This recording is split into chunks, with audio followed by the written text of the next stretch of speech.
Hôtel Saphir. Un bijou au standard international en plein Matongé, au grand carrefour de Kinshasa. Plusieurs catégories de chambres, bureaux et appartements climatisés avec Wi-Fi et TV n'a faux prix. Petit déjeuner y compris dans son restaurant aux spécialités variées avec réduction de prix pour naba client Oyuba Fandina Hotel. Ascenseur ultra moderne, disponible en permanence 24 heures sur 24, vous amène à tous les niveaux. Yaboina Matongé et Zalaté. Notre adresse A4 Ikelemba, quartier Matongé, commune des Kalam. Téléphone 084 710 99 99 081 600 8000. Hôtel Saphir, beau cadre, bel emplacement, bon prix et beaucoup d'avantages. Bienvenue. Très bien, bonjour chez vous, messieurs et dames, fidèles téléspectateurs, très contents et très heureux de vous savoir nombreux devant vos petits postes téléviseurs dans le cadre de notre rendez-vous habituel. Un honneur avec plaisir de vous retrouver aujourd'hui. Je vous espère en bonne santé. Mabota, Bozali et Belé, Baobozola Nabiso, des Congolais, éparpillés à travers la République démocratique du Congo, le Congo recoin du Congo, que ce soit à Mbandaka, vous êtes à Mbujimaï, vous êtes à Mongala, Bumba, Lissala, Lobby, les lotos à jeudi, Lobby, Soginzambe, à Bateli, biso yesu azongite na makasi na mawana ngolu na yesu tukoleka mingi tokozala na lisala tokuta na ba pigme tokuta na bandeko na biso autochtone na tombeli bino bolandi bolamu bisika bozala na tombeli bino bokakoswa bato bazala na Congo central na Madimba Kasongolunda côté ya Bandundu bato bazala na Songololo bozala na Matadi bozala na Boma Mwanda na pesi bino mbote mais évidemment bato bazala na Paris. Bozana Orléans, bozana Bruxelles, bozana Bisso, bozana Wallin, to bosanité bato bazape na Liège, bato bazana Suisse na Genève, bozana Bisso na Zurich, to pesi binombote, bozana Lausanne avec espoir que nous allons passer des moments excellents en Afrique du Sud, bandeko Kalemi, partout à travers le monde, na bandeko na Zuli bakwa kotangate, bandeko ya Allemagne, bandeko ya États-Unis d'Amérique, mbote na bino bandeko Canada, na zoli qui était libaku eza malam pour na biso pour nous informer, pour passer des moments dans le cadre de notre rendez-vous habituel. On débute cette émission avec un grand retard. Je devrais d'abord participer à une conférence de presse. Ozala qui a animé les lots et pas à ministre, il y a finance, Doudou Fouamba. Mais Bazala Gipena, ministre, il y a budget, monsieur Boji. Bazala Ipewana et puis la représentant à Maïtali FMI bango pe bazala kimisa to conférence l'équipe malamu bozuli bakwa kolanda exclusivité en direct na bosolo télévision. Merci Nabino tokozongela yango batango nyoso tolobela politique bokozwa pe mobimba lango pour na koyeba bien fondé à bakoro République démocratique du Congo à travers ministère ya finance bauti ko signé na bandeko ya FMI to kopesa bino ba détail. Merci Nabino mingi na bao boza kolanda biso to cheli bino motema. Alors, on va prendre les informations du jour. Avant de prendre notre invité, Batobele pe basenga qui est, Batobasenga Batumi Bale, Basenga Ngai, invité tout à l'heure, la sœur Enis Manyanga, artiste gospel, Batobasenga Ngai pe femme Tamar, deux personnes, Batoba réclamer, Balobi bon. Bango bazo les kate pour la nini. Te bisoto les kisaka batona makasite. Il faut qu'il y ait généralement artistes pour baleka faut programmer ça là. Lorsqu'ils ont des activités, ils ont se justifier pour que baleka pour que les kapamba ça peut se justifier aussi. Mais mingi so bazana ba programme so basma wana et ça ira bien. Goma, annulation de la 10e édition du festival Amani. Beni, l'armée dénonce les rumeurs sur la présence des ADF dans les zones sous son contrôle. Lomami, début imminent de la construction des écoles et centres de santé dans 3 territoires. Match pour la paix. 100 enfants déplacés de Goma vont participer à Kinshasa Solidaire 2024 du 2 au 4 décembre.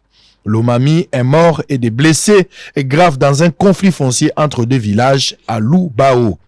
COP29, Judith Soumino appelle à une action collective fondée sur la justice, l'équité et la solidarité contre le changement climatique.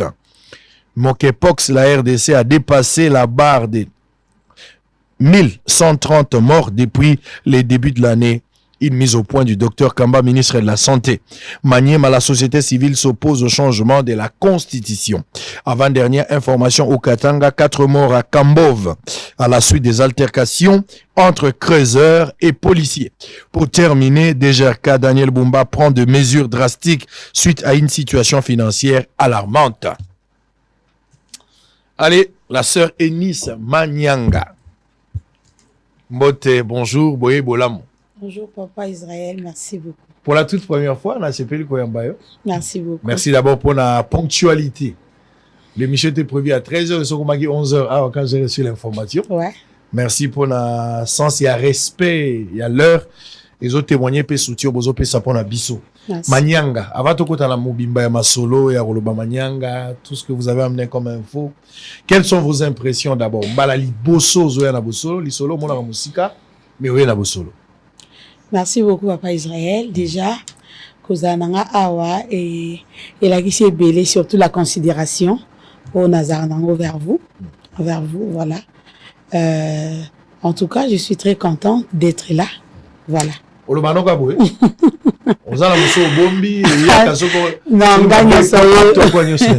gagne soye. Yo soga yo. Oui. O seka no mingi. Ouais. Bato a critiqué ki manto na yo. Ah. Non, moi, je suis pas au bout du pote, parce que critiquer manteau, les qui a au combat, au pas na mon réseau, bah manteau bandi, bah bengi doudou, bah monsieur bah lobi manteau. Là, mon ami surnommé Nounous National. Non, c'était une façon pour la banque de protéger. Très bien. Mali déjà que Naza aussi Moyembi, bah il commence qu'elle n'a recevoir. Baliboso, oui. Bah il commence qu'elle n'a recevoir coup de froid. Voilà pourquoi on a commis directement une photo battre là yo pour toi nos besoins dimanche. Voilà. Non, ils ont démonté. Je préfère mieux ici. Si tu vas pas à la cave, on va voir comment ma ligne qui va tomber si va jogging la photo boité. Tes photos jogging ils là, ils vont singler quand même. Allez, très bien. Manyanga. Pour nani Manyanga. Combo ya famille Manyanga. Ouais, Manyanga. Non, naza Manyanga té. Naza Kasayen. Ah bon? Vous en voyez? Bah te bilé puis bah oui. Ouais, Manyanga isa combo premièrement il y a respect et amitié. Ils allaient entre grand-père et puis son ami. Donc Manyanga isa combo la loubaté tout le bakaisa. Bah pesa dans etikali. Voilà etikala bongo donc rapide dans la famille Manyanga. Ah bon? Voilà. Donc famille na ba ndeko na musu ba tout le monde et mon père, le grand-père Manyanga. Ah bon? Oui. C'est ma boumi histoire et famille des histoires à famille zali quand même toute la famille Manyanga ceux qui na kananga babi Manyanga Oscar va baby. OK. Oui. Les arabes pour peut-être l'identité à famille mais pour na boy pendant ce ici mutu koza Manyanga et boza muluba na Manyanga est incompatible. Moi je connais une amie avec qui j'ai étudié Judith Manyanga. Mayunga, lui c'est Mayunga. Voilà, on appelle CP Mbote place à ça. Le Manyanga on est à plus Congo central. Oui, il a plus. Oui, puis le moi qui Congo. Eh. Non. Chiluba oui. Chiluba moi muké pour na botami na Korea donc koyoka quand même mais Koluba. Non, OK Chiluba OK nano kananga te pas na. Non, nazala déjà na kananga plus loin na kota tina village ya papa na ngana Ndemba. OK. Ah Ndemba iza kota Zakari ba baso. Ah OK. Ba ko pe ba Ndemba. Dans la côte peut-être na mabele wana na nyatango. Alors, to betalo lisona yo. To betalo lisona yo moko. Avant to kota ma musique to balano yo. OK? OK. C'est très important. Ouais. Allez. Manyanga, oza nani penza? Oza nani? Betali solo la biographie na yo, baboti, bandeko na yo, obala, oza na mbana, oza na mobali, oza nani yo oza nani? Merci beaucoup Papa Israël. Je viens dans une famille de 10 enfants. Dans la 5e. Comme tout Moulouba. Dans la 5e, ma famille. Tous 6 garçons et 4 filles. Mon père paie à son âme, m'a tiré depuis 2017. Et puis, na abimi na libota basala nzambe, tous les 6 garçons, tous la pasteur, la prophète, et puis, na katia basi, tous basala nzambe, donc, c'est ça. Le outil na place. Na outil na place wana. Maman est sinon mariée, 0 enfant, voilà. Vous avez robala tilelo, toi j'ai combien de ah non. L'opportunité des autres. Non, ils ont boyaté, chaque chose à son temps. Peut-être tant qu'on peut oser à lobby normal. Importance il y a moi si le rôle là yo ça la musique à bala izani nous ont trouvé lecture na yo moi si le rôle là yo azo yembela nzambe azo sala nzambe ayebani avec succès place ya libala considération dans les amis comme moi place à libala surtout dans musala tout ça là c'est très important parce que déjà servir les seigneurs na Congo célibataire c'est vraiment compliqué parce que nous sommes au solanaire aux alaka suspect. Voilà, vraiment. Michel Bakel a souffert, Moïse Mbi a souffert. Donc, c'est vraiment important de se marier, mais mingi pe lelo baba qui n'a la pression à Batou, à qui a tombé plein de place à Mabé, et comme il est le choix à Mabé, qui donc, voilà pourquoi, on a le barana domaine à Libala, c'est important de se marier, mais c'est aussi très important, il y a bala bien. Pour se rebali bien, na musala na on sala, au salango bien. Mais se rebali quand on a pression que je dois me marier, na musalango pour salango. Bala déjà, on a divorcé, on a déjà fiancé au tika. Tona nous sommes au canon à l'Ikamboana. Pour nous autres, on a zone d'ombre les amitois bateau. Ouais. Bon moment il s'en a balaté, nous bah c'est là on a près d'autres. Donc il s'est la maté, mais nous avons déjà la fiancée. Je suis une femme. Nous avons déjà la fiancée. Au peu simbakate et puis pasali pe nzela nae au pasali nzela nae voilà. Donc au moins il s'en a balaté. Mais ma frère quand même il va continuer à courir assez esquisser bazar quand même. Mais je suis une femme. Oh. Moi, si nous sommes bien, nous sommes aimés. Je suis une femme. Vous avez un pasteur, un homme d'affaires, vous avez un musicien. Non, un homme bien. Un homme bien. Peu importe ce qu'il sera. Peu importe, mais un homme bien qui va me respecter. Et qui va aussi respecter la grâce que le Seigneur m'a donnée pour accompagner dans le et ça limite, il faut zalaka bon. Au rebat la paix pasteur aux malheureuses, au rebat la paix chante aux malheureuses, au rebat la paix donc un homme bien. C'est ça. Koyembe la nzambe. Attention à l'obi. Bino so salaka musique moko. Différence exacte. Na bato ba koyembe la nzambe na koyembe la satana c'est de la musique. Lecture na yo il y a une nuance par rapport à musique bino bozo sala na ba kofi ba wera ba jibe ba fali ba fele ba sala. Et ça une différence ezali selon yo. Merci beaucoup. Surtout le musique, tout ça la musique, mais tout ça musique n'a dévolé. Ils ont la bateau pour ça musique pour plaire au monde, pour plaire aux gens. Peut-être na zone bapona c'est pas Israël. Mais est-ce qu'on a une catégorie gospel, ils ont la ça la musique pour la gloire de Dieu. Donc azoyem bapoa c'est pour ça montuté, mais pour la gloire de Dieu et pour sauver les âmes pour le Seigneur. Ils ont salut monsieur yana ba via batou. Peut-être il y a qui dans la prédication mais dans la loyembo mutumo abongoli moté mandimi Christ. C'est ça. Donc je ne pense pas que moto azoyembe la moi si mutarobongo la moté mandima Christ non. Et ça là est bien mais tant azoyembe la nzambe automatiquement il aussi mbape moté mamoko et bimi na mabe la ndi Christ voilà. Oyoka tant bazo critiquer bino bayembi par rapport à mode de vie na koyemba. Bozo bika ils ont capon na bino ba invité même batay ba na likambwana makambo bozote na vie na bino est incompatible so yoka critique ngo mingi ke boyemba ka vie mususu bobika pe vie mususu. Bon critique vous allez m'excuser mais critique eza mode de vie à congolais parce que quand déjà mutazo le ba bozo yembelo ro mususu bozo vivre lo mususu je ne pense pas que biska papa Israël vivra dans Zalarawana mais pourquoi on a porté jugement directement. Donc critique ils ont un mode de vie à congolais on est habitué à au Congo déjà. Aux ora musique ndenge aux ora musique lokola musala na yo o il faut gagner vie na yo nango aux ora musique lokola cop o yeko bula soko buli na suka ko peso mbongo aux ora musique lokola ministère bombozo salela ozozela mbongo te ozosala ka par na yo to business ozomona ngo na lecture na yo na musique oyo ozosala. Papa Israël mutunya sona sena moi quand nous avons tindaé à sa mission à tindelier. Cela veut dire chacun de nous a sa mission sur la terre des hommes. Le kola mosala nzambe quand nous avons besoin mission ils ont les uns comme prophètes les uns comme et nzamba rotindo pe na canal morobo yanzela loyembo pour sauver les âmes. Donc pour moi la musique c'est une mission que le Seigneur m'a donnée sur la terre des hommes. Je n'autique en peut-être je ne serai plus là. Donc c'est toute une vie pour moi. Qu'on vivre nanga, qu'on respirer, qu'on tambola tout de moi c'est la musique parce que je suis envoyé sur la terre des hommes pour ça. Je suis appelé pour ça.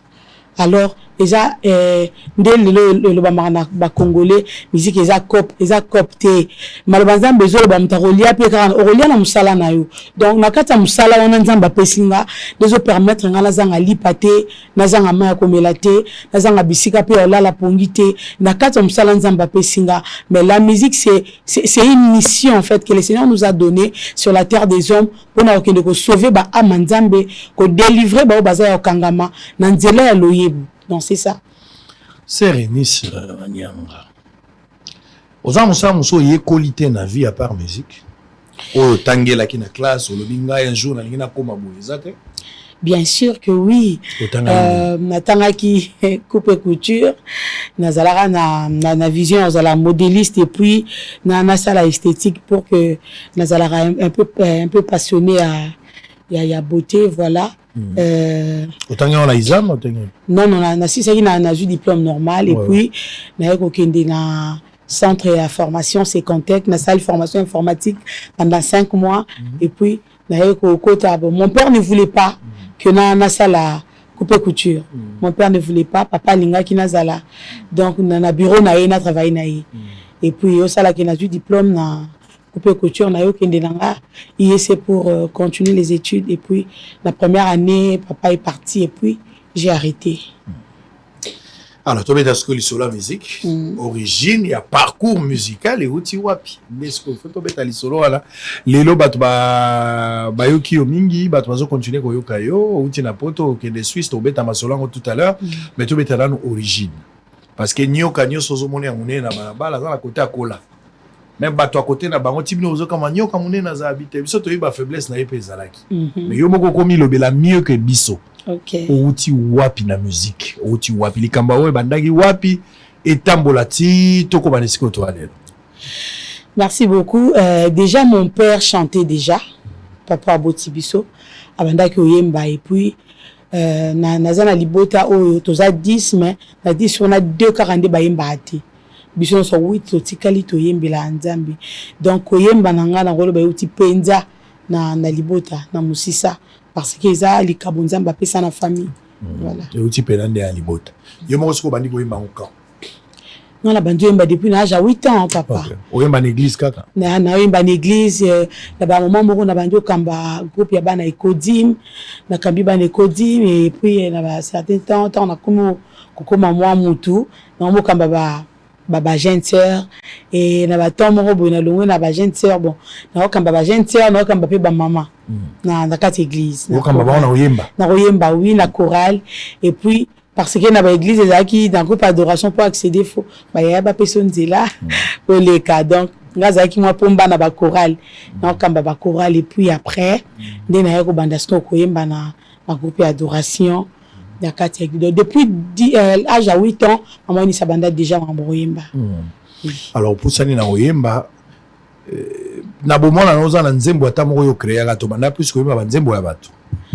Je me souviens quand j'avais son abosanité à 14 ans, na ki na nzembo na mona ndo Oyemba baninga bo kalisolo nanga baninga bokali solo nangaye isolo nangaye ya la vie nangayo la vie donc nazaki ko composer moi trop na bon moi na so vandi boyo bandi composer donc si je me trompe pas j'avais 14 13 ans comme ça et après na banda ko linga peu mingi ko interpréter parce que to ko linango quand même interprétation jusqu'à ce que et comme na ba tamoro lisusu nzamba ko mopesa ninga ba nzembu ya ngambo malgré que et bima ki pété mais nzala ba nzembu interpréter na église ou interpréter ba bagangi ezali oui hein ezali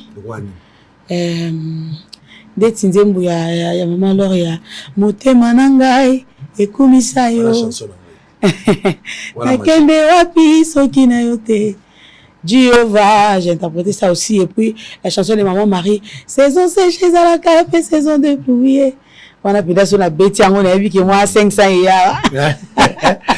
tous on a moi alors moi ok tous on a parce que au début qu'on interpréter mon topo c'est peli sabato na yembeli à mon topo c'est très difficile par rapport à yomo voilà au bato ba yebi déjà tout le baloko na ka un exemple ya maman lor bien sœur Marie Molimo na et tu souhaites pour la kimia. Donc bango baza déjà la timbre na bango, baza na public na bango. Donc moto aye ko exercice a ko ma bango na voix, to na nzembo na bango, ato ko reproduire exactement mais ko raté. So raté ko ma déjà moi problème. Par exemple boté manangai pour na ba congolais bazolanda yo bande kono basi mibali bana nzambe ba baza moi ko lembalelo, bako yoka likambango, peut-être bako kanisa moi nostalgie. Il y a Moté Manangai, Jehovah, peut-être en quelques morceaux comme ça, et ça va bien. Ok. Moté Manangai, Yakumisa yo, nakende wapi soki na yote, tango motema komakasuka, yo pesa kangai ano, atana pasi, nakotika yote, natingama, nanga kakaseyo, ochele misaka makolo nangai, Sika basuzu Maya misonangaye Komi maya komela Kati na esobe Yobongo lipasi nangai Kolela oyo yangaye Komi lelo koseka Oyo nazanga kilobi Lelo yo komi yanga Oleki nyoso Oleki pasi nyoso Oleki humiliation Yesu Oleki souffrance nyoso Yaya Oleki kozanga bana Oleki kozanga libala yaya oh Jehovah mais fantastique hein? Donc merci pointer on a fait ça pour la sur moto merci félicitations je pense que moi nzambe moi zo na biso sœur lo a uti obeta concert na oui na Bruxelles na Bruxelles et na Madeleine là ouais na Madeleine elle qui très bien dimanche passé très bien top na Zalawana j'ai raté les concerts pour na Bruxelles na zo Kinshasa na Kalemi na zangi na Congolo je devrais normalement retourner mais bloqué dans l'intérieur dans l'avion j'ai pas pu donc tu remontes là peut-être dans le mois de décembre sur nous balingi à la concert le 6 un aller-retour ça fera du bien vraiment alors et Sali parmi sœur Laure ma sœur Marie to bande ko sur bazalaki bato bazo inspiré yo to zo yemba pour za chanson populaire bon tokolo bakati ko mba poza chanson populaire vous savez na ba génération nyoso nzamba telemisaka ba Joseph Obaroya pour babimisa peuple na captivité ozomona zala ba génération nyoso nzamba rotelemisa pe Moïse babimisa peuple na captivité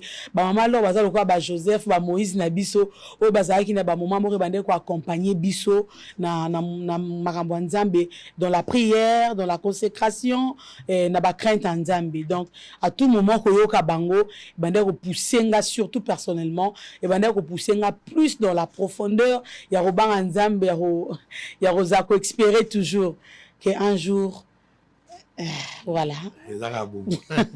Alors les choses se sont tellement évoluées. Marambo Tamboli et Poussani un jour ont décidé qu'il y ait un studio. Li kanisa studio où tu as. Banzembo na yo e bandaki nano koyebana sans que kota studio. Tozwaki mokano yembi yo moko sans que bato ba yeba yo lobi na ke studio. Tozalaki nano ekei batunde ba contraindre loko il faut kota ka studio. Li solongo bandaki ndenge. Bon, en réalité, les lisolo na betara souvent, na faire comprendre que maman est tel que je suis, na sambela raté pour que na kota studio na misabandim na star, na mutumo yebani personnalité connue, et zalara vraiment moko ya ba priorité na ngati. Et je me souviens un jour j'étais à la montagne en train de prier et bon parce qu'après la mort de papa, nous se basculé en tout cas. En tout cas, au monde à Liboso, si maté. En tout cas, vie est comme tellement noire et tellement compliquée. Et puis le sambo d'angé panzan bezaki, la bête à Libakou yakutana mobile en bongo. Pour na bimsa libota na pasi. Des prières na banda kusalengo wana. Et je me souviens un jour, j'étais à la montagne de Mangué en train de prier. Mais na lobby, je ne supportais pas na mon maman na itazaki nango. Ko bela sur la tension 20 19 dans bon traitement ils étaient Donc, histoire il n'y avait rien du tout. Alors, j'ai prié que le Seigneur m'aide à sungana kutana mutambongo balanga. Donc, là, il y a des po na linga mutango mazaka na mbongo po asunga. mission. Asunga libota na ngebi mana pasi. Donc, c'était ça, ma prière na ngepanzambe. Après, un jour, na oti prière, tant na zongi, na kutana mon frère, le prophète H. Manyanga. C'est lui mon pasteur que j'ai salué aussi. Na kutana à chaque fois qui sont na keko sambela, na zongi na une offrande nanga na frère Masambeli. Et puis tant on a eu à Sambeli, ayeba ki barikete nanga na kende na ngombate, jour ngo ayebisinga lobi, le Seigneur me dit pour le mariage, tu dois oublier ça. Bon, namitel nabi bon, ma coli quand même. Comment ça barolo message à boya que pour le mariage. 20 ans. Dans l'équipe 20 ans, dans l'équipe 30 ans, papa Naza déjà grande dame. OK,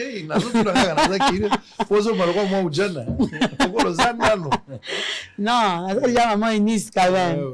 Dans le magasin notre combat 40 mais dans mon sang to comment. Yenda batela. Dans mon sang. Amen. Voilà, et le prophète m'a dit que pour le mariage, tu dois oublier. Là, j'avais encore 27 ans. Ce qu'on a habité Nabi, tu dois oublier le mariage à 27 ans d'âge. Nzamba sa prophétie a boyé. Bon, il y a deux fois Ezara, so nzamba zoloba, er moko zu angonde na considération té et aye ko marteler le bras lobi quand je te regarde na moni yo liboso ba te belé ozoyemba. Ce qu'on a mena yemba déjà liboso ba tout. Dans l'église na yemba déjà. Amona ke ngolo ka sikata lobi nzamba ozela yo na canal na yo a sauver milimo belé dans le monde et le Seigneur me dit a repeso libala na kati ya gloire. C'est ce que le Seigneur m'avait dit. Et alors quand le prophète m'a dit ça, j'ai accepté. Na sangisi moi na quartier balé ki na beke ba yembaka ba pianiste à église ya moko mi balé boya to sa groupe et puis on a zo sambela na sa groupe na ngana prophète ya ko bisanga lobi zamba bina so na groupe na eza source de vie. Donc vie na yo mobimba, il faut que sa vie na bato ba na vie. Ça va to bandi pe ça la ba répétition et après Nathan na papa Israël na ko penser na studio té pour y relier Isaac te ka ya kota studio ni ngezwa wapi. Donc pensez vraiment à studio ezala ngana mutute ke na kota studio na beke na yemba ka mu ko producteur moi remona na aloko tinga kaka na ko sa volonté en Nzambe na vinanga. Après na bandi groupe manga musique na 2018.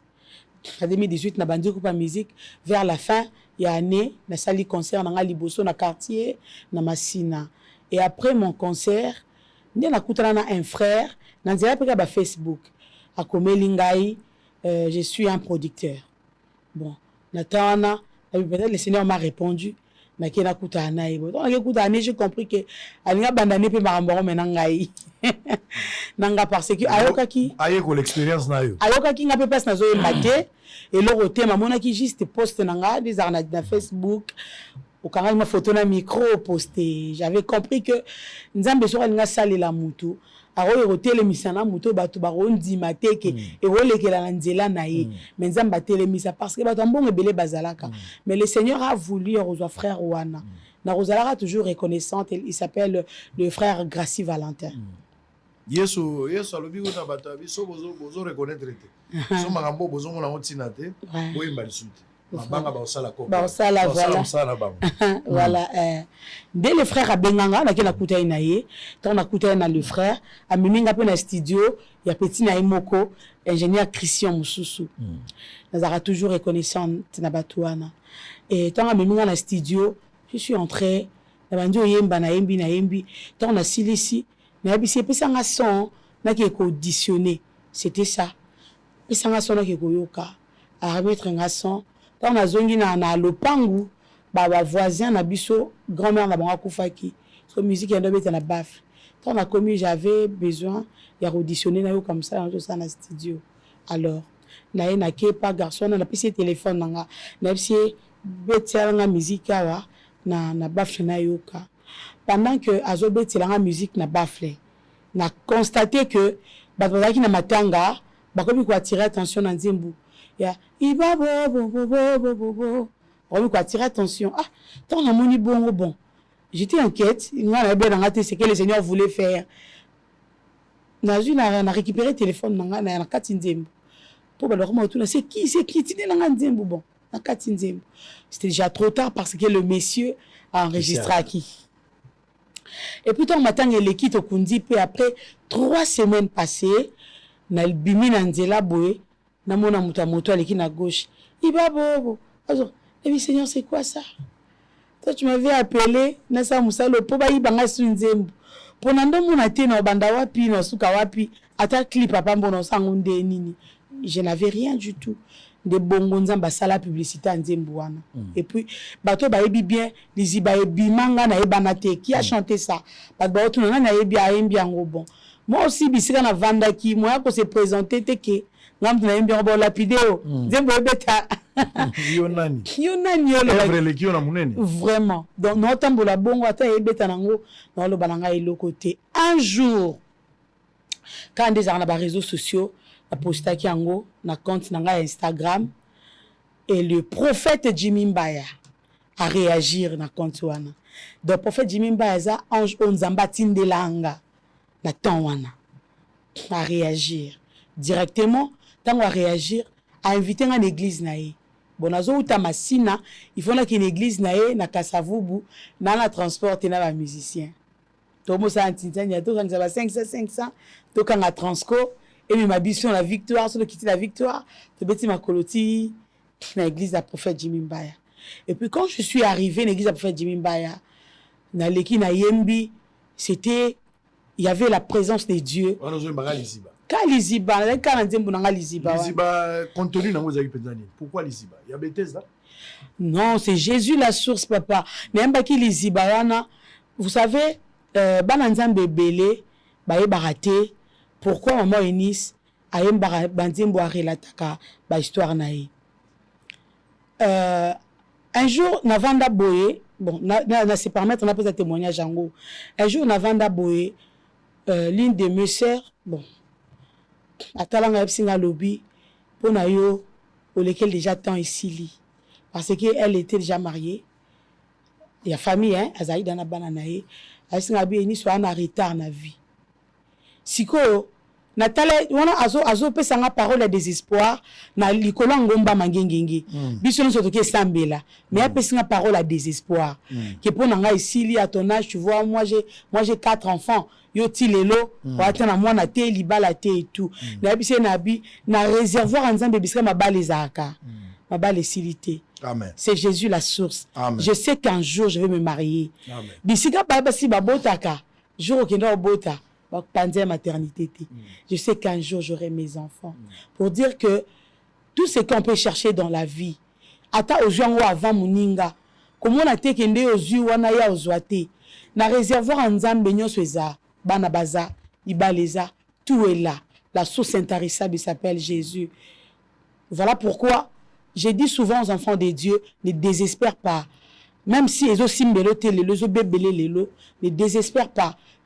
Aussi longtemps que Jésus est vivant, aussi longtemps que tu pries vrai, aussi longtemps que tu sais que dans ton cœur là, tu as accepté Christ en qualité de Seigneur et Sauveur. C'est lui qui donne tout. C'est que les années l'autre na vie et rôle que la yo na vie, ceux qui m'ont nango, c'est que ça ton aïe, ton aïe peut quoi arriver. Moi je ne savais pas qu'aujourd'hui, na revendre à Péboé, dans cette émission, on a présenté que dans un calendrier, dans ça la bouée. Ce n'est que Jésus qui peut faire ça. Donc voilà, donc et qui n'a mambo belé, malgré la honte, malgré la souffrance, malgré le rejet, mais pour ça n'engezana landangote, pour ça n'engezana tombo lanzambe, pour c'est lui la source. Tout ce que je peux chercher dans le monde, il ne se trouver pas Yesu. C'est lui la source intarissable. Très bien, Lizibao et Kaokagate Yesu makasi ya bato balemba lokola biso. Bato kwa ba biso bo tozane logote. Voilà. Donc ceux qui Yesu ayete kopesili bato kwa ba biso. Biso soki Yesu ayakate to yebite to kosuka wapi. Bosole linga kosuka wapi. Classe to linga to suka wapi. 7 à 8 ans mwasi ya botite. Bongo soki Yesu ayakate. Singana ngana zwabana. Soki Yesu ayakate uti na famille zanga griffe. Ata li solo bazo betate. Ata solo akobonga na pele na bino ezo betata li solo te. Soki Yesu ayakate biso ningo to suka. To ki ne sikate. Biso d'abord ozala ta muta pembe omona na pembeni ya bato. Oza d'abord sombre comme désert. Na etuluku ya bato. Bon omona na makolo pe ya mayanzi. na vandi na mokali na route mokali makolo mayanzi bozo beta bale na baninga ozo banga balo tout ayo po ba balo akanisa to che balo rouge to kangi ba saki likolo to tongi ya kotonga bongo soke tout yo na makolo botini peza te za pro soki yeso ya kate biso to ngaki to suka wapi lelo bato bakomi kopesa biso mbote na balabala to komi source ya bénédiction pona bato soki makambo eza na famille makambo eza na quartier makambo eza na mboka tokomi kozala informé liboso po babike biso tokozala maloba malamu na makanisi ya malamu soki yesu ayaka te biso kope linga kosuka wapi na age ya 10 ans obeli maladi ya kintuntu o bana ebele lelo babelaka te nazolia potopoto na sonde boso yesu ayaka te kope kosuka wapi liziba oyo ekaukaka te c'est Jésus oyo azobotisa basi ya maboma na fulu mwasi ya liboma akendaka sepene te alandaka kilo te me babotaka na césarienne te eleli ya mabe faut pas réaliser bolamu nzambe mwasi ya fo zwaka mwasi ya liboma azwi zemi azotambola sepene akendaka te etali ete akendaka bakilo te basalaka mpe eko te oyo échographie pelvienne rien mais jour azobota tata aboti mpe mapasi sa moto komitungisa te basi ya zemi nzambe wana tiki yo te aza na yo nde nzambe azalaki na inisi amemi enisi ti lelo azwi nga quelque part aboyi kobenga nga nakufa nanu te abateli nga na makama ezwa ngai te abateli mpe enisi quelque part oyo miso ya lelo ezala bolamu mpona yo moto ozolanda biso donc na tshulu babenga yango tshintuma komi ya nzambe le calcul de Dieu dans le plan dans l'économie de Dieu liziba oyo ekaukaka te lelo so ozwi vie nomo azopesako bambongo ere moko mpe kope kosila ozwi mutu moko ya bien bosololaka ne même mobali kope kosila mais place oyo kozala jamais déçu le seul ami qui n'abandonne jamais ses amis peu importe le temps et les circonstances kaka yesu azala na Shadrach Meshach Abednego na fournaise épreuve bato bakimi moto amine ya ye na kati na libulu ya nkosi Daniel balion baa na nzala me akalme balion avandi na Daniel likolo ya bwatu badisciple espoir eza lisu te bazoreveille yesu alobi awa ndenge ozawa biso tokei deja yesu atalika ya tempete alobi lisolo esili Pierre alobi mbisi azwi mbisi te moto ya asukisa makambo na biso ndelo akatisa yango ngala kaka yesu komi di liziba so liziba te okende wapi yesu soko yaka te tongaki tosuka wapi mama enisi liziba bandi obeta liziba siko ebandi siko efo ebima likambo siko ekomi ifo ebima non déjà emi kendelaki wana esi eyokani na bato mais yo présente yango nanu na présente yango te et puis c'est par le prophète Jimmy Mbaya nde il y a une dame maman Grâce l'épouse il y a pasteur il y a prophète Ken na Lubumbashi je pense que bato bele babi prophète Ken à travers maman Grâce nde nazwaka opportunité ya kosala clip ya Liziba et après nde na ko comprendre que biso tozara na façon na biso to calculer la vie mais nzambe pas na façon na calculer la biso vie tango vandi otali olobi na chemin na okendo yo nga pona ngesuki zoka nzamba yebi que ozoka nse suki pona yo na ne bandité moi je ne savais pas na famille to yemba biso nyonso et il y a mon grand frère oyo azali vraiment comme coach na biso tout le monde savait que ngoza la ye mais le Seigneur savait que il fallait ça que zalanga donc na ba moment wana lizibe bandi na ngope ko beta et puis et que zongi wana ngana na nda ko silate mais nzembu na nge pambola batu na ba église ezo pambola batu na bazamba bazo pambo mana nzembu ngo ama pe ba yebi na bango yote oyo ba mona on église yenda yembango donc bazo calculer même pas mais ola nda ko silate concert à liboso na biami balé na beta on a doit présenter Liziba dans présentation na Batou il y a les aka concert na merci na sala on a des bonhommes tant on sala concert wana na si beta concert na zongi no la nda ko silate ya beti c'était boye na cheli puta pona mupepe ekota te na seli puta na déposer ma banga likolo ya fenêtre pota mupepe beti na tongo liputa et tombe à mater donc c'était compliqué mais c'est de là que tout a commencé. Nzamba yo tcha loboko aujourd'hui là so namna pisa va passer un témoignage awa to la on va prendre d'abord quelques concerts avant tozonga to le la ba Jojo alors que la maman Joël te on doit le bagi Jojo aller dans le maman Joël ngosa to Joël Chiba sur Afrique du Sud Jojo, moto ayebi tolobaka un texte en dehors de son contexte c'est un prétexte. Ouais. Donc moto ayebi l'esprit. Ouais. Yanzembo, ce qu'il veut dire, le message, cause à la coder. Donc il faut lui laisser cette noble responsabilité de pouvoir expliquer le contour, ça fera du bien. Oyebi ndekwazo lo bamakamoko est très capital. Le chemin Yanzambe, le plan très très difficile. Nzambe azali professeur ou apesaka examen kaka na bakuru atangisa yo. Vraiment. Kanga mambona lobi. Nzambe azali professeur ou ya kotangisa yo akopeso bakuru kaka oyo tanga. Bakuru ozwa te na classe aotangisa. Donc nyonso ezo komela yo soko landi bien komona Dieu t'a déjà prêché cela. Nzambe se abongisa ki yo na likambo na peso peso exercice oyo kokoka.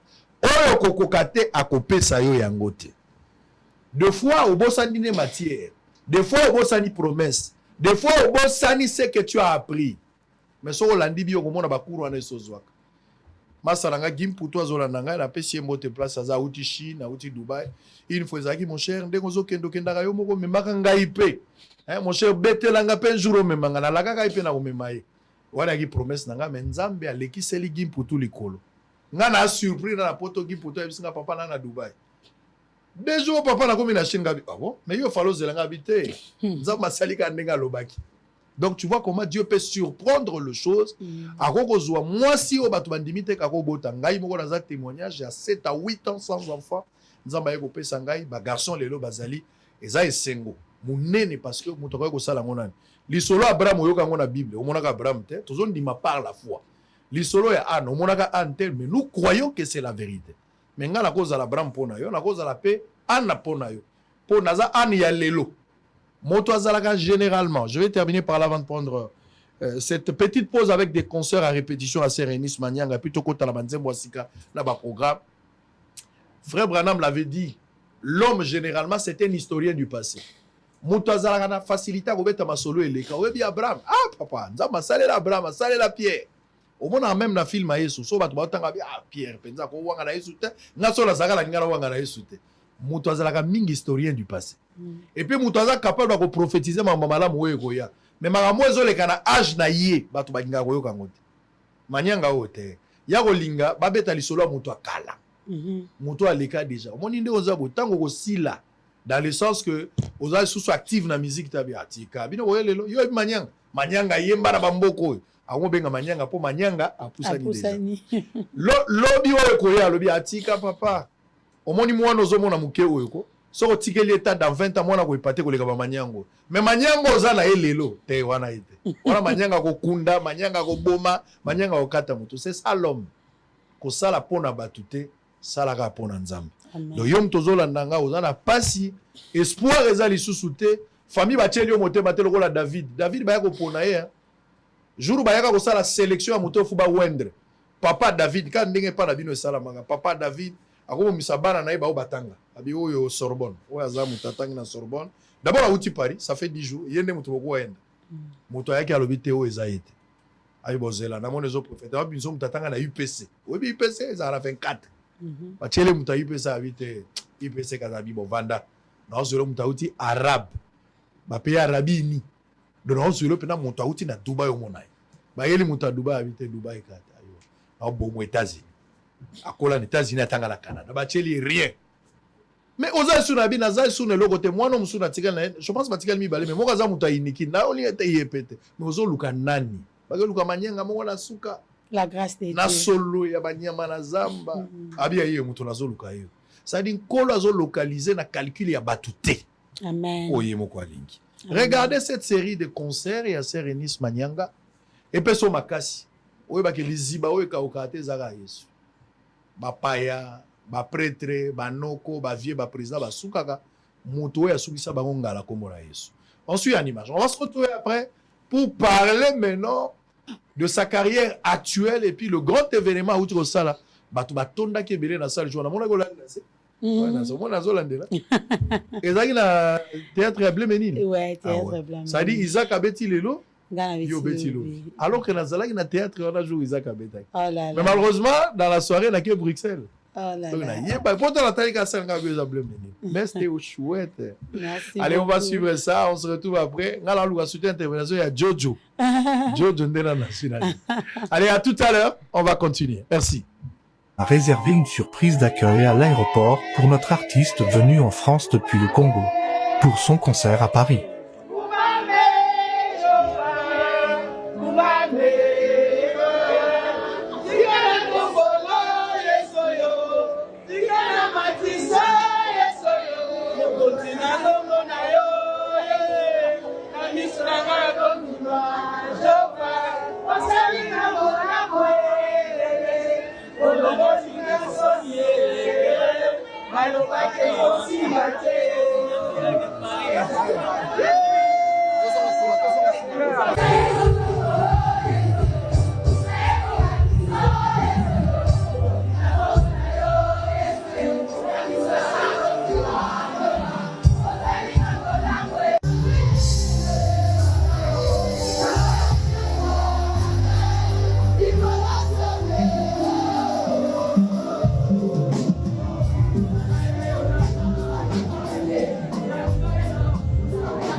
Gala, meilleure langue du monde.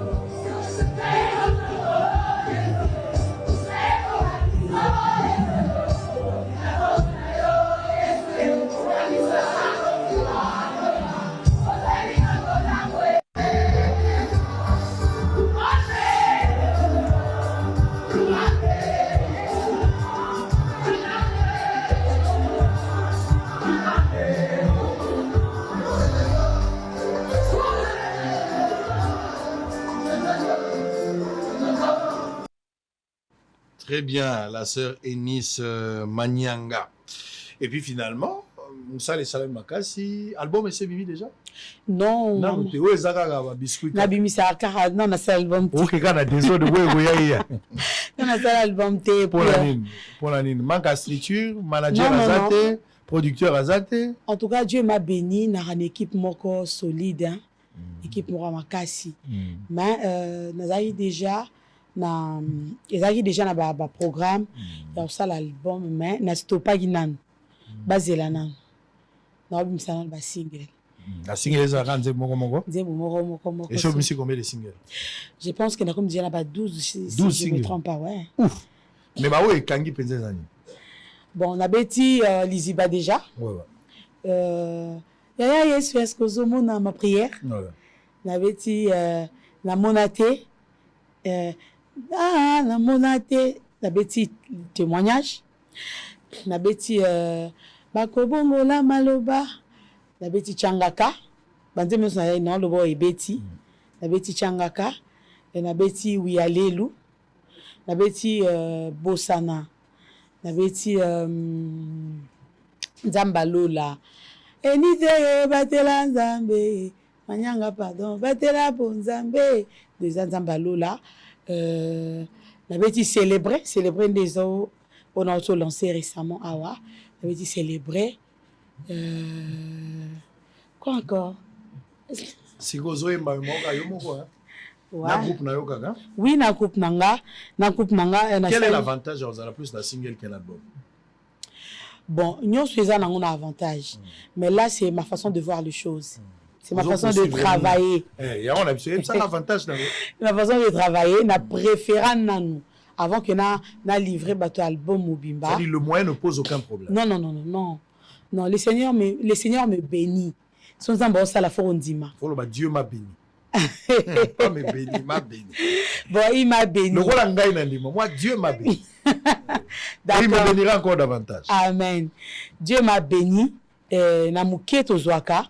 Preuve année que maman Eunice travaille sans producteur. Nazaka ngamoko et puis j'enregistre bandim dans la studio, na salle ba clip nanga, na bandi ba promotion nanga sans producteur pour dire que na œuvre spirituelle nanga nzamba tchalo beaucoup. Alors on va voilà. Prendre d'abord quelques trucs. To banana no changaka. Tchela ngana no babilo ka mike po e bebisanga mo mutu. To banana na changaka. Ok, que je chante? Ouais, bilongo nazo senga. Na osenga moi ba morceau ya ba changaka. Non, je vais expliquer. Et ça témoignage, je vais expliquer ça après. Devant dans la Tchangaka. Wow, wow, wow, wow, wow, wow, wow, wow, wow, yeah, yeah, yeah. Na ye papa oh.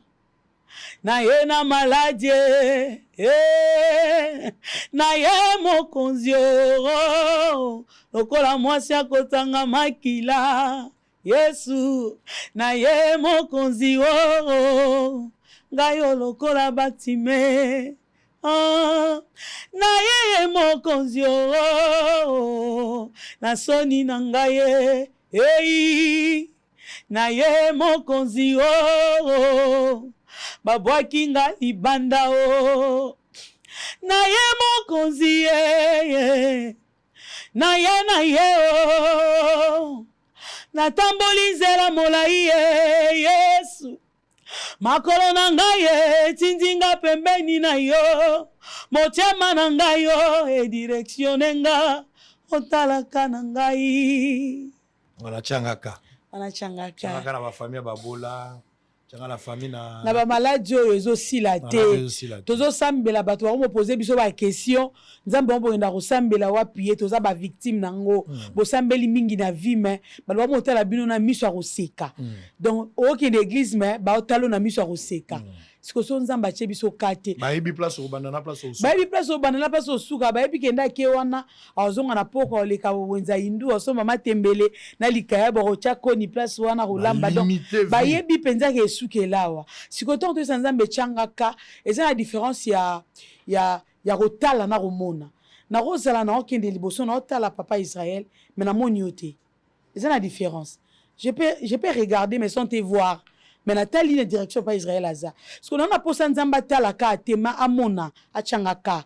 Donc parmi bato belé bazo sambela. Parmi bato belé bala la pena bazambango. Parmi banane babanga kaye. Potoze belé toza mukiete. Ce qu'on a kati na bango misu na bonzambe. Et mona penga et ciblenga et changaka pour situation opesila. Voilà. Akate hémorragie na leli mingi. Voilà. Hémorragie soni, hémorragie ba pasi. Sikola musisu ezolelisa. Multiplication ya ba problème olalo la muki likamboye. Donc so inzamba kati yangote na mokilo tozao ba kundinga na kei. Ko sekeleki mingi. Voilà. Famille si ba komo pesa nga tort pourquoi na komo sambela. Tana banda ko iba nazaki mo bien. Voilà. Na moni ko ibe amba be na landi yo et puis na yo kaliso soni awa. Voilà. Na kopo na yo na nokisa mutu soni te changaka changaka ata mbala moko ya pamba changaka siblenga toze bele mais siblenga na zawa ndenge tamara loba bomela ba petit no moto bino génération na bino bozare na ba texte ya bino moko je changaka tamara na koyamba femme tama ye kuna loba Yesu bomela nga moto ba petit na yo par inspiration divine divine ouais Yesu ba petit na bozanda nzambe ndoi nzamba koma pas ba petit na ye papa toza ba petit boza bana na ye boza mwasi ya libala toza nyonso na ye na ba petit na ba petit nyonso ya ye to batu na ye oui ça mais le mot évolué maman après wana il y a eu d'autres titres hein oui d'autres titres à part wana quoi encore à part oyo toza na penza epesimoto yaya Yesu est-ce que zomona tango nazolela est-ce que zomona tango bazofinga nga est-ce que zomona tango bazoina nga est-ce que zomona c'est une chanson oyo na sala yango na mélodie ya nzimbo mama Laure tant na oyemba wana papa azaba kota maladie et simba te boza l'hôpital le papa bon banga bon sentir que soit accueilli à Wesili j'étais en train de chanter oh Jéhovah tant na commis à côté ya maladie nini Jéhovah nangai na j'ai pleuré tellement et quand elle aimait la yo na vie nangai maladie nini et quand elle aimait la yo na vie nangai directement par là de la bando yemba est-ce que zomona Yaya Yesu est-ce que zomona. Donc c'est une chanson où tu as une inspiration. Il y a Jéhovah et à Maman Laure. Est-ce que Yesu zomona? Est-ce que zomona ndenge espoir ekomi na suka? Est-ce que zomona ndenge mama za hôpital? Voilà. Est-ce que zomona ndenge ndeko azangi minerval tilelo? Est-ce que zomona Yesu ndenge bana na este bazokufa? Est-ce que zomona ndenge bato bazana beni bazangi eloko kolia na mungunga bamso bavandi banda tongo atali puta mwasi azana règle azangi na bandi génique atie lamba na se est-ce que Yesu zomona espoir ya bano yo moboti akufa na masasi papa akufa katikala ka ye moko azolenga yebi mutu te balokota ye na nzela mwana naza traumatisé na mutu est-ce que yeso zomona est-ce que zomona famille moko baza na espoir les susute mwana mwa boyi ko sala kindumba linga tanga classe mais muta ofutela e classe azate est-ce que yeso zomona bato mo bazui position pona yo baboyi na bango moyibi baboyi na bango kindoki baboyi nyonso bazui ka pona est-ce que yeso zomona so ozomona loba kaka eloko moko pasi ekosila loba kaka liloba moko après wana osali moko bon toloba nano Jojo euti wapi bon Jojo bon vous avez beaucoup de critiques autour de ça bon nazwa ba critique ebele parce que les gens il y a deux fois même baba na Nzambe ba comprendre raté papa Israël ça nous arrive des fois quand tu es plongé dans l'esprit et puis Nzamba repé sur inspiration moko et bien mais je me souviens na banda ko yemba témoignage na eza lisolo sikate et bela batu déjà na sala émission ebele même na banzebo on explique batu là où le Seigneur m'a ramassé na bisika na zalelo alors j'étais en train de chanter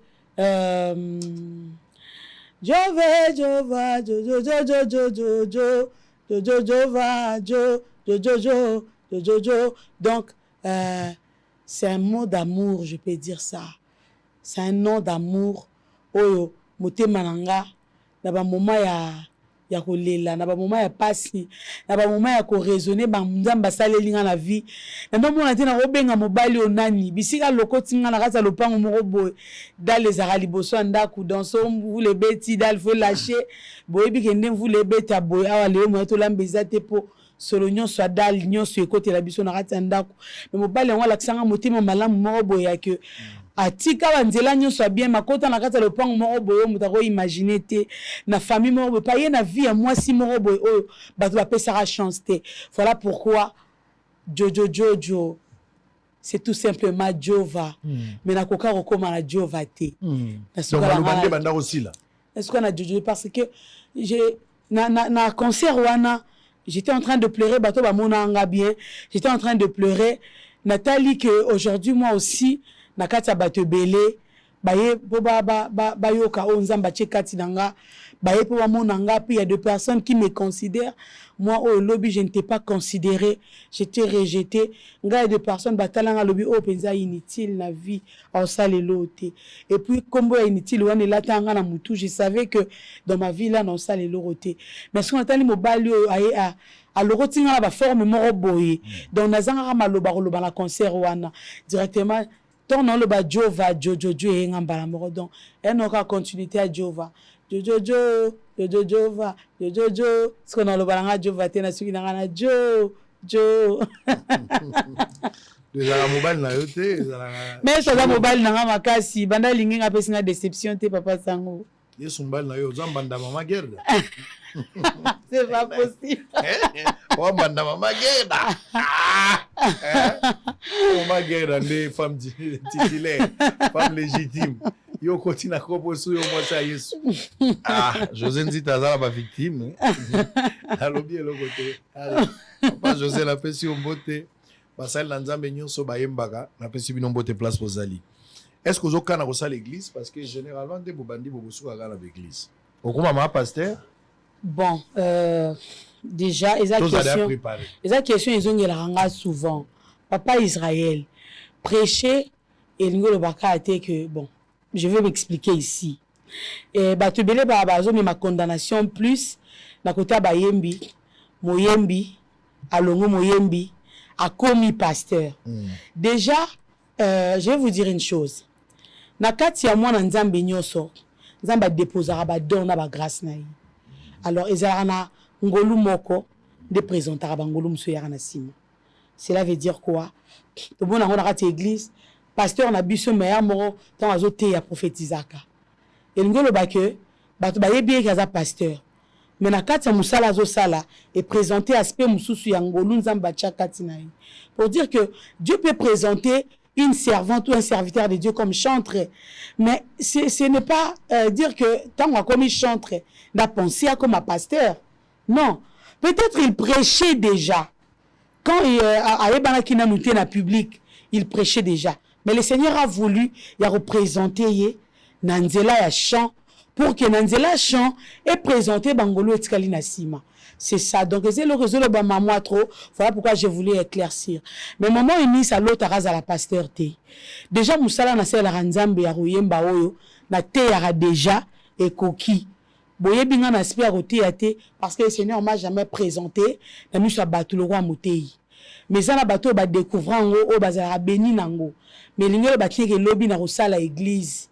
Église eza le quoi restaurant te na salle pas ba lia non. Pour ça l'église faut avoir un ministère. Alors si on a un ministère il y a ça l'église, Dieu m'a pas donné le mandat. Il y a ça l'église faut dans la commission. Voilà. Na rosa la moté parce que 2-3 personnes bandi melanga non. Na rosa na Dieu m'a donné na ça la force ils ont poussé ba sambela. Je peux amener les gens prier parce que on n'est pas là seulement pour être bastard. Il y a de vies au fait à la sauver et non tant à la na téléphone ton na télévision mais c'est à la sauver tant beaucoup tant la boue. Mais puis c'est nzela te lobby na comme un pasteur. Non. Très bien. Voilà. Allez, on va peut-être terminer, mais avant de terminer, Tolobela Magambouya Arena. Vous avez un grand concert, tous les vivre époque à Arena, to beti salin, so beti Arena, te, ils ont fait ça. Et l'oukel Arena n'a n'engé na yo. Monifère a beta qui Adidas Arena, c'est quoi azo beta you Arena. Fallait à beta you Arena, azo beta pe ba Arena na ye. Na côté à biso ba musicien chrétien. En tout cas peut-être que vous avez Taliboso signé Arena. Oui bien. Oui, je sais. Ouais, vous avez Taliboso ko tana umba ya Arena. Arena za libule mela bato. Ceux qui ont ma capacité, ceux qui se préparent, ceux qui nzamba tindi pe yote, comme rappelle moi makambo bele. Pourquoi choix Arena? Il y a parité, mais vous préférez à Suisse. Ça c'est un. Deuxièmement, aucun Arena sans album. Vous avez là-bas single, beaucoup de risques. Et puis de 3, est-ce que vous allez collaborer peut-être avec d'autres artistes? Au moni que les lois nga la zoya nga loko les nice dans une arena, mais par exemple si on a bendi moto yo et ça là ba fali ba sala ngo ba faire ba sala ngo a coach affiche yemoko mais azala ba invité na ye oyo chaque invité azala moi au rapa zo même. Qu'est-ce que tu en penses? Merci beaucoup papa Israël. Déjà naza produit na CH VIP production choix ya arena eza salle oyo mutuno so akozwa ngope bana nzambe basanga na batombola nzambe ba mutuna mtakozwa ngo na façon alinga salle lango comme artiste o le baki wana. Alors choix ya arena ezalaki pour que le 25 décembre to peut accès na batu nyonso ba to sambela to olie babaki na ba distraction babaki na bana et surtout les enfants aussi de venir pour adorer le Seigneur avec nous. Donc tous ceux qui ont été pour te prouver batu plein. Non. Et ça sale. N'a pas ça comme exemple dans le lobby, nazo qui est à concert dans stade de Martyr. Non qui était pour prouver batu que dans stade de Martyr place exact non. N'a pas peut concert dans stade de Martyr, avant on a pelouse, la check podium, banza ba adorer nzambe papa Israël. Donc tous ceux qui étaient pour que to affronter ou soit le moro boyer. Mais le rôle artiste ça a toujours été les souhaits sur ta concert. Oui, souhaits en ango batubaya. Mais esa priorité to lobino il faut non. Biso bengi bana nzambe, c'est le Seigneur qui touche les cœurs. Et ça le quoi na kendaki na Paris, na force à quitter. J'ai prié le Seigneur. Na okendo sa musa na ngate, na sa musa na yo. C'est lui qui touche les cœurs. Sa parole nous dit demandez-moi les âmes, je vous donnerai les nations. Donc nga na ok sa musa na yi. Yenda za kapo pe sa ba nation. Pour adorer jour wana ya arena. Mais je ne serai pas seul. Nous avons le frère David Izé. En dehors il y a artiste baza non te présenter bangoté. Artiste aussi surprise baza et belé. Vous allez la présenter. Mais je ne serai pas seul. Donc moment il y a qui arena pour il faut na qui arena non isa salle. On a besoin ba nzambe ba ya to kubisa nzambe na salle arena. Bon ça déjà ouverture à billetterie. Voilà déjà il salamaki affiche ça na page nanga na ba page nanga nyonso Instagram, Facebook et puis na ba TikTok. Tina YouTube affiche ezali bana nzambe nyonso bana besoin oksala déjà réservation na bango surtout na beta seti na ba parents amener les enfants le 25 décembre toi adorer nzambe. Donc on va bana tena futilité et sinon nous a gardé nous a préservé na année mobimba. Alors na fin année Tomé ma bande na ba papa tous ozala na Paris ozala na Belgique ozala na Lyon ozala partout ozali yaka to adorer Nzambe jour wana na affiche wana soki ka ba zoomer affiche eza na numéro moko eza wana à partir du numéro wana mutu to ça la réservation na ye facile mais ba tout déjà ba bandi ba réservation na bango voilà. Très bien. Tu kozala nominé na organisation moko na moni il faut la mois pi ou mois si 2024 Music Award. Vous êtes informé? Oui, je sais. Mérité, ils accopent? Bon, ils accopent, moi aussi. Papa Israël. Ils accopent. Moupi. C'est ça, Moupi 2024, Music Award. Voilà. Voilà, et bon, ils accopent. Bon, moi aussi, j'étais surpris. Na Vandi Boué, bah, contacté Bisso, que maman Ini Saza parmi, bateau, ponami. J'ai béni les seigneurs. Organisation les gens qui ça? Non, et ça là na Dubaï. Et ça na Dubaï. Voilà. Baponio. Baponio congolais ou bien ça? Le Nzambe est localisé nga. Et ça ya Afrique. C'est pour l'Afrique, ouais. Voilà. Donc maman Inis batobele baozela featuring belé. Oui bien déjà. Batobele baozela featuring na yo. OK. Na ba sœur belé surtout ba ça gospel. OK. Non, qui a monté? Ah non. Vous avez informé que même dans les commentaires, ça va faire bien. Mais déjà, la salle est featuring. Salut déjà. Mais déjà, la sœur Josiane. Josiane Simba. La sœur qui a chanté Exagère encore. Déjà, la salle est featuring. Ouais. Par exemple, dans Lidicea, par exemple, dans Maman, où il Chiluba Mingi Boy, na Bosen Kombola. Gisèle Moussaou. Oui, Moussaou, la Laure Mbongo, wana Laure Eko raté, et puis Sœur Marie Azali Sousouté. Oui. Basi yango pe bayemba penza bazali sou mingi te hein. Maman Chabani Azali. Maman Chabani Azali boya koma mingi côté hein. Mais peut-être pe moi featuring côté à basi ba tozo zelo. Même ibali pe évidemment. Yo moko na no kanisi atate ko ça la démarche na bato totangi. Na mibali déjà na sali pe na papa Yannick Tumba bon. Ba démarche mutu pena na linga ki na banda na ba démarche na sala nazaki naza vraiment na besoin na parmi ba programme nanga ya kosenga mama Laure Mbongo de chanter avec elle. Non sengi ete. Non na lobité maintenant lo bakanda émission. On a dit la émission lo ba wa pour kosenga mama Laure Mbongo to décider. Ah to décider. De chanter avec elle nzamba tchenga la motema izana Nzem na moko na ndalo banzemboyo et simba bien na maman Laure. Je vais chanter avec. Donc Aruzala Aza maman nanga bengi artiste était po. Aza maman na ba maman na biso ya liboso oyo nga moko na sengi ozala nyona na ide. Nazara nango to solo. Benga ko senga na TV te. Non benga voilà pourquoi na lobby yango parce que opposer une question donc eza na kati déjà il y a un programme mais qui saute l'excitant autant on dit to solana maman a obeta le 6 décembre na Paris wana ndenge obeta nani message non par exemple pour la concerne en tout cas le 6 décembre peut-être vous avez surprise au moins pour ton côté lié na ça les bien na salle le 6 décembre oui que ça les go quoi ba to vandika bo fort te fungami pas serenis au matika likotanga oyemba nzembo moko yo kotso zumi ponga la ozala jour wana. So Nzambe a battu. Quand on va demander nulle part ailleurs que dans ta présence, il fait beau vivre. Voilà ce qu'on a eu au matin. Voilà. Je vous aime beaucoup, maman. Autant que vous déjà Nzambe na yo. Je pense que le programme moi nous a déjà signé dans l'eau là. Nzambe a acheté déjà le beau. Oui. Alors nous sommes arrivés à la fin. Les loba Nzambo bazolanda yo.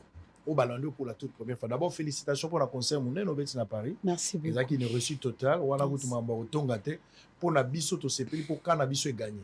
Amen. Biso cannabis est gagné. Gloire à Dieu. Donc l'engé faire à autour de ça babilo on a elle va le 26 wana. Tant yo beti on gabi biso to gagné déjà. Tant on a moni edi nani bukasa.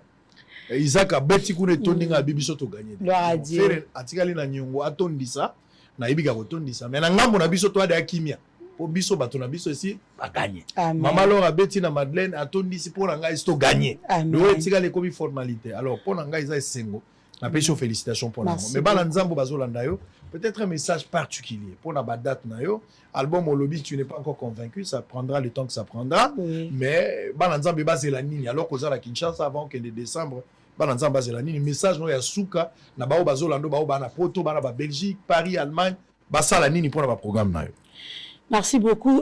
Programme ESA, déjà le 15 il y a décembre, le 15 décembre, par Rosala na Angola, concert ESA Kuna, Angola t'adore.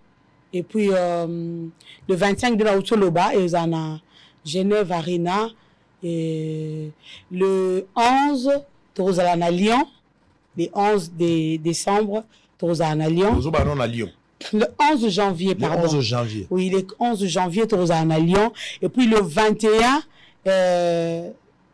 mars, Torozala à Bruxelles.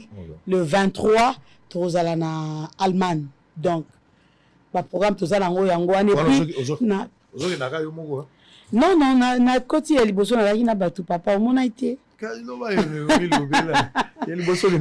Na moroté na yaki na pianiste, na yaki na drummer, na chanteur mort et puis le manager 4. Ouais. Mais tout le ko bakisa quand même. En tout cas tout nazo que ça concert à Munene. Donc il est vraiment l'équipe na Mobimba. Ba musicien na ngane so nza. Ola salisa yo ponyo so le kamala. Amen papa. Showbuzz, toza le 16 mars. Ah, le 16 mars. Le 16 mars, c'est toza sko awa na Showbuzz. Donc jusque là, ba programme est en Bongo, toza na Arena, Angola, janvier toza na Lyon, mars toza na Bruxelles et puis na mars on a kara toza na Allemagne, voilà. Très bien, merci beaucoup. Félicitations. Pour ça moi ça liboso biso to peso la chance. Moi ça le son que beta Arena.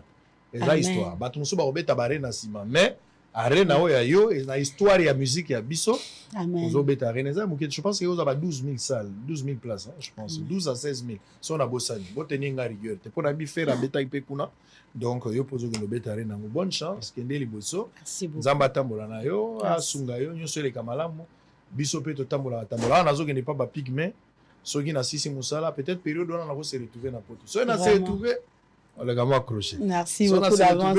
Mais de cœur ezali. Merci. Nga pe na ko sala surprise on nga na podium. Vraiment. Baka bata surprise et au sala bien. Merci d'avoir été des nôtres. Merci beaucoup. Nazo tikelo plateau, yo mto conclure comme présentateur, yo mondo melobela. Soko Yemba, Soko San, tu vas rester avec. OK? OK. Alors, messieurs et dames, fidèles téléspectateurs, avant de revenir pour la deuxième partie de l'émission et le deuxième numéro de la journée, ça n'est fini pour aujourd'hui. Avec la sœur Enis Manyanga, pour la toute première fois, je suis content de l'avoir reçu. Boyo qui va programme nae, Bananzambe Bao Bazana Poto. Pendant cette période, ne manquez pas ces grands rendez-vous. Ba date nyon so apesi. Prenez part. Eza biso to la place miso to kendara. To moningane na boy. Ata na komisi fali, ata na komisi ferré.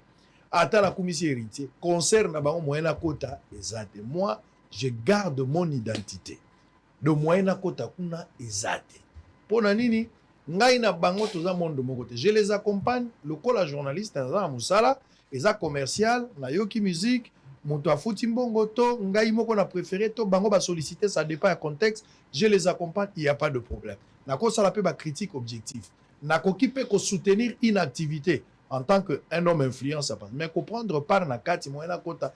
Biso boto kota ba conseil faut il faut quoi zo beti. Il faut qu'on dise la beti na koti. Sylvain Kuala zo beta na koti. Ser Tete Makabi na koti, Ser Enis na kota, Isaac Bukasa, batu na kota mubia zo beta, batu na biso nde bango na bari papa, batu zo beta ba fiston mbui, ba kenda to kota. Mais pour na bandeko ata ba beti ndenge nini za pasi poto kene parce que et vous allez combattre Dieu et Satan. Moi, tout le monde. Donc, il y a biso yango. So boyoki moko na biso organiser un concert. Nous devons être là pour soutenir, adorer. Ça nous fait du bien, ça bénit nos âmes et ça nous encourage de continuer la marche. Amen. Allez, regardez cet extrait. Il y a concert. On revient avec la sœur Enis qui reste avec le plateau pour 3, 4, 5 minutes. Moi, je vous laisse et je vous reviens après pour la deuxième partie de la journée. À tout à l'heure. Gala, meilleure langue du monde.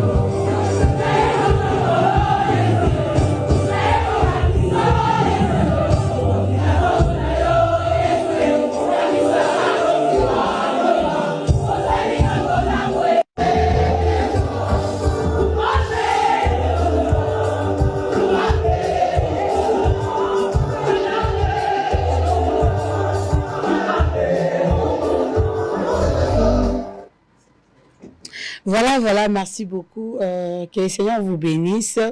Alors, le programme de Toti Coupé ça, Soit calendrier na yo, soit agenda na yo, notez en bien. Tolobi le 15 décembre, tozala na Angola, Ciné Atlantico.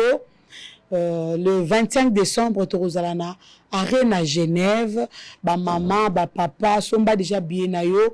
C'est la réservation. Toya na bana, toya adoré Nzambe le 25 décembre. Na Katia, Genève, Arène. Donc, na pesi déjà invitation nanga. Alors, ceux qui n'ont pas les réservations, na yo té la juste na affiche ya concert. Au mona numéro mo reza na kati wana osali réservation na yo pour na programme il y a le 25 décembre. Surtout, dans le 25 décembre, Arena Genève. Toya et belé bananzambe nyonso. Tu aimes la bonne musique, tu aimes adorer le Seigneur. Yaka tout le monde a se retrouver. Toya et belé, mais ma bana, mais ma bandeko, à tous à la Lyon, à tous à la na Paris, à tous à la Belgique, à tous à na Canada, partout où vous êtes. Je vous invite le 25 décembre na Katia Arena Genève. On a le 11 Torozana Bino na Lyon. Le 11 janvier, Tozana Bino na Lyon. Et puis, le 21 mars, Tozana Bino na Bruxelles. Le 23 de Tozala na Katia Allemagne. Pour l'instant, bah programme ya Libanda, ya Mboka, yango wana. Mais ici, à très bientôt, Tokope Sabino, bah programme na biso, il y a 3e édition, il y a le Congo t'adore. Et après, Tokope Sabino programme, il y a le 16 mars, Nakata Showbuzz. Donc, tout enregistré déjà, tout comme déjà, que Dieu vous bénisse. Pour la bande sur Balandi Bisso, Zamba Pambola Bino. Je bénis mon équipe, Batambol Nanga, Papa Joël, Papa Donny, David. Et je dis un grand merci à mon pasteur, prophète H. Manyanga, et pasteur Alexandre Manyanga, à ma famille, ma maman.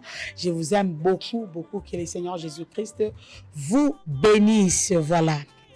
Bisika nzela te oyelo mbango opasoli nzela o Yesu bisika ovandi singa nakana te o nakovanda we Jova nzela ozotambwisanga elekeli bato bakomi oloba Yesu na présente yaya Babengako Yesu Babengako Yesu Babengako Yesu Nalingaka yo Nalingaka yo Nalingaka yo Nalingaka Yesu. Que Dieu vous bénisse. Hôtel Saphir, un bijou au standard international en plein Matongé, au grand carrefour de Kinshasa. Plusieurs catégories de chambres, bureaux et appartements climatisés avec Wi-Fi et TV, n'a faux prix. Petit déjeuner y compris dans son restaurant aux spécialités variées, avec réduction des prix pour Naba client Oyuba Fandina Hotel. Ascenseur ultra moderne, disponible en permanence 24h/24, vous amène à tous les niveaux. Yaboina Matongé et Salaté. Notre adresse A4 Ikelemba, quartier Matongé, commune des Kalamou. Téléphone 084 710 99 99 081 600 8000. Hôtel Saphir, beau cadre, bel emplacement, bon prix et beaucoup d'avantages.